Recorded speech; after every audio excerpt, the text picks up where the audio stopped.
Geus nangkep sorat cai anu seah di walungan. Komo belah kidul mah kadenge ngaguru sorat curug. Si Bahil asa ingeteun manehna nyaho di dinya aya walungan leutik anu caina cukup tarik sarta kahilirna ngamuara ka Cipater.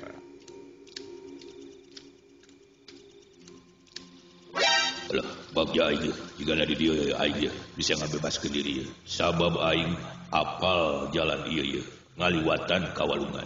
Make sasak anu tempat gede teh walungan itu. Jeung tibatan aing kudu wirang di kacamatan leuwih hade aing modar di walungan. Sabab aing geus kapalang hirup dina cai. Geus seueuh lumampah ka wasero, bulang peuting di walungan.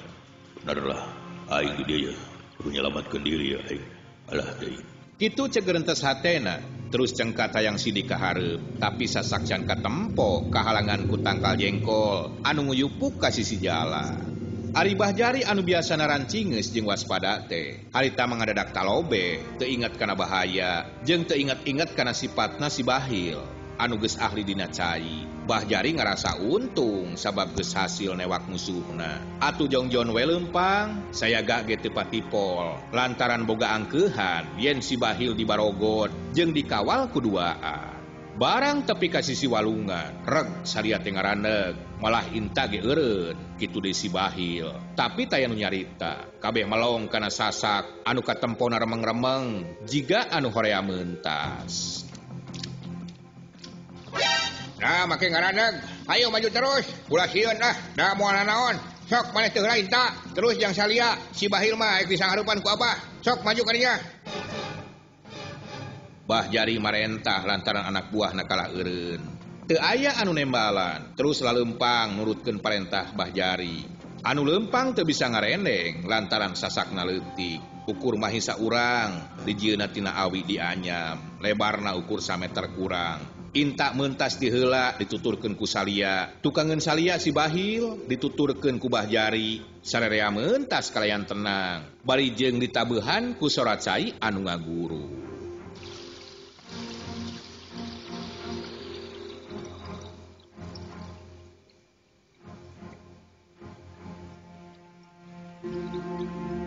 Barang geus aya di tengah-tengah, gibeg si Bahil ngagibegkeun awakna. Atuh sasak teh ngarieg, anu tiluan ngarenjag reuwas sarta leumpangna eureun. Tapi samemeh aya nu sadar kana naon-naon anu kajadian. Kadenge manten anu ngagujubar kana cai. Krebek.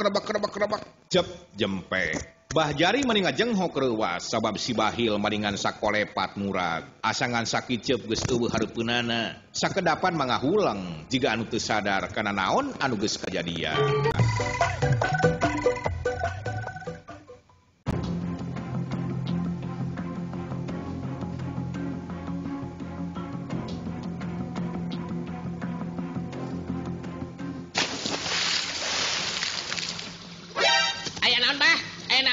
Saha nu ragrak eta ka walungan tikecret. Aduh. Inta Malik bari ngaleper, reuwas campur jeung sieun, bisi baturna ragrak. Muhun, saha Bah? Salia milu nyarita bari Malik. Barang breh Bahjari ngahuleng mani bengong. Cilaka barudak. Si Bahil teh ragrak oi ka walungan oi. Ragrak. Tikecret. Wah, nama ke ragrak atuh Bah. Tegahar diteuing Inta teu percayaeun terus melong ka handap, tapi lapur teu katempona naon, sabab di jero walungan leuwih poek batan di dinya. Sadengkeun dina sasak ngan ukur remeng-remeng kacaangan ku bentang anu ngan tembong hiji-hijieun. Inta, salia, ulah loba mikir oi. Hayo turun ka walungan oi. Hayo.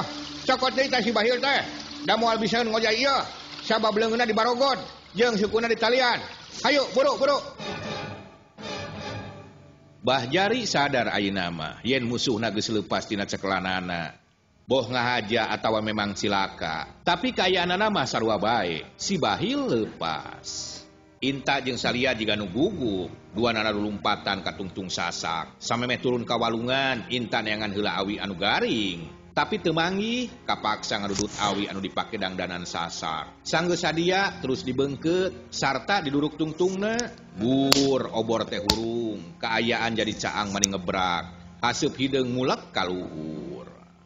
halus bener gitu bener tapi kade sing waspada tah di dieu sok loba orai welang biasana sok nyamran seuneu kagigirkeun seuneuna inta awas mangga bah mangga ayo atuh urang turun hayu neangan si Bahil yuk buru turun teu loba catur tiluan sing kurubut kanu bala turun ka walungan anu jero saliara dari ripuh manehna macan apa lumampah dina kaayaan kitu atuh najan caang ge kapaksa ngaraya jeung leper sieun ragrag ka walungan mangkaning peuting tapi akhirna mah bisa turun kalian salamet ngan kacida capekna napas mani ngahega inta kadiekeun oborna kadiekeun abah arek ancrup yo mangga bah mangga kade sing atos bah aduh teuing inta nyamperkeun obor diacungkeun ka gigir pikeun ngajaga bisi aya orai welang anu nyamer ari salia ngalugas bedog pikeun ngajaga diri bisi aya nanaon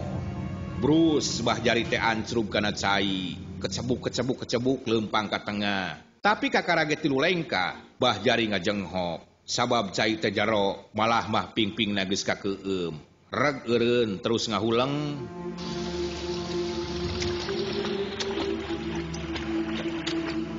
kumaha bah geuning ngaraneg eta teh jero atawa aya neon-neon eta teh inta nanya jiga anu panasaran cilaka caina jero duh deui abah mah cowani teu leum aya kieu mah bisa aya orai welang aduh kumaha atuh nya keke atuh di koeran we ku awi bah sugan we atuh si Bahil teh kapanggih tah oh bener bener jeung kadeukeun awi nu panjang tah salia hidang kebeneran di dinya teh aya awi panangri sasak kulantaran darurat kapaksa we eta awi teh dilaan heula terus disodorkeun ka Bah Jari harita keneh dipake nyoeran ka tengah walungan susuganan si Bahil teh kakait ku awi tapi teu karasana naon ngan ukur dukdek kana batu tapi Bah Jari teu buru-buru eureun terus bae usaha sakuat tenaga pikeun neangan si Bahil.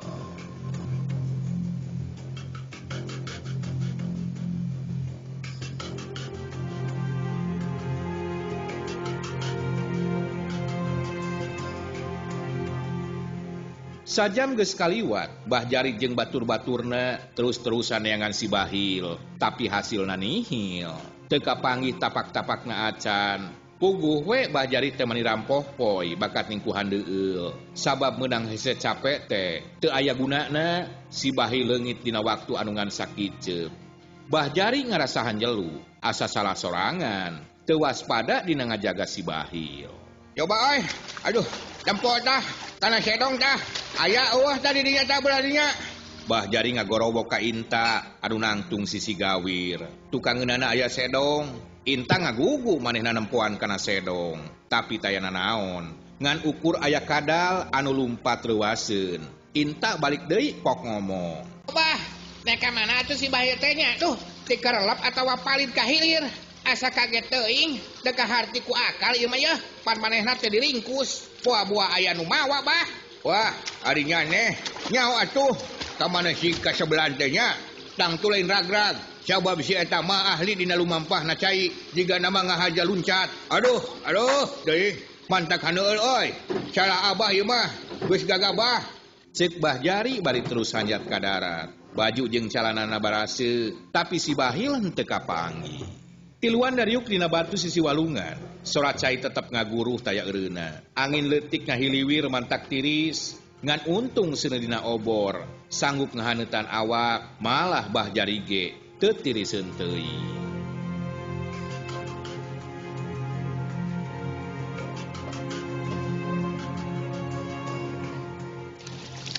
Kumaha atuh ayeuna Bah? Nambah teras dipilari atawa moal ieu? Ceuk salia milu handeueul lantaran musuhna kabur deui. Ari Bah Jari can wakane malan, kalah rumahu bangun seunggah, handeueul capek jeung keuheul. Pok Inta ge nanya, manehna hayang geura nyaho kana putusan guruna. Mohon Bah, kudu puguh ieu teh duh. Sabab geus dilaneangan tapi can kapanggih wae hasilna. Nah arek kumaha ayeuna? Arek terus neangan atawa moal? Yo. Kulantaran abah teh geus ngarasahan heueul anu taya papadana, abah moal waka mulang ka lembur. Lamun si Bahil can kapanggih deui, naha mayitna atawa hirupna eta kabeh kudu beunang ku abah. Hayu, ayeuna mah maju dewe, urang mapai walungan ka hilir. Susuganan si Bahil kapanggih. nyari tanah kitu teh bari terus nangtung. Memeh ngaleos magehan heula tali bedog. Inta jeung Salia sing rarenghap seunggah dapuku dina kaayaan peuting bet kudu mapai-mapai walungan. Sieun loba orai welang tapi tayan wani baha. Sabab geus janji ti mimiti indit yen rek satuhu kana kahayang Mbah Jari anu memang lain keur kepentingan pribadi tapi loba gunana keur balarea. Lamun si Bahil kapanggih deui sarta kacerak anu bener-bener tangtu balarea bakal aman jeung tentrem moal loba anu ngaganggu.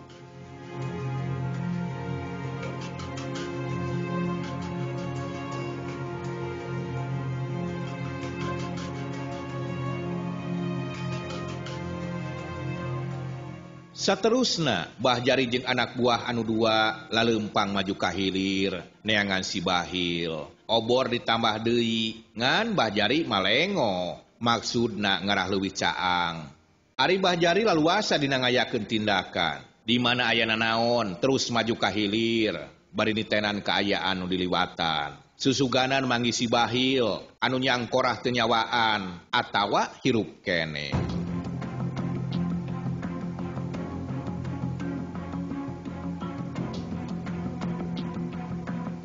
Tunda heula lalampahan Mbah Jari jeung anak buahna. Ayeuna urang caturkeun si Bahil. Basa tadi ngaragrakeun maneh kawalungan.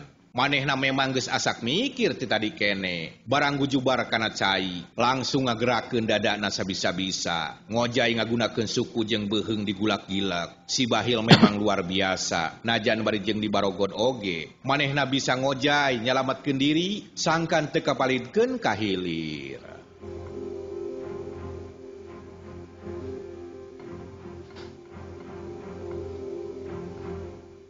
Anu dituju teh walungan belah girang, sangkan teu kapaluruh ku musuh. Barang geus tepi ka sisi walungan kalacat unggah ka darat. Terus leumpang ke kateyepan, bari luak lieuk bisi aya nu nyusul balad Mbah Jari. Harita teh Mbah Jari jeung anak buahna araya keneh di luhur, keur nyadiakeun obor. Sedengkeun si Bahil mah geus maju ka girang, lelempangan di nubuni, bari tetep waspada, tapi teu terus lempang, reg eureun di nubuni, sanggeus luak liuk sakedeung, bus kana sedong anu barala, gek diuk bari ngahegak, napasna kerep jeung dada asa eungap. Suku karasanya nyautan, jigana mah basa ragrag kana cai, sukuna nincak batu seukeu. Dua kali aing disalametkeun ku walungan, dua kali aing. Untunglah bisa ngojay aing jeung nyaho kana sifat-sifat saya. Halo palawargi waktosnya seep. Urang lajengkeun dina dinten anu teu acan tiasa ditangtukeun kumargi kitu ulah hilap tekan loncengna supados teu kantun dongeng Sunda anu salajengna.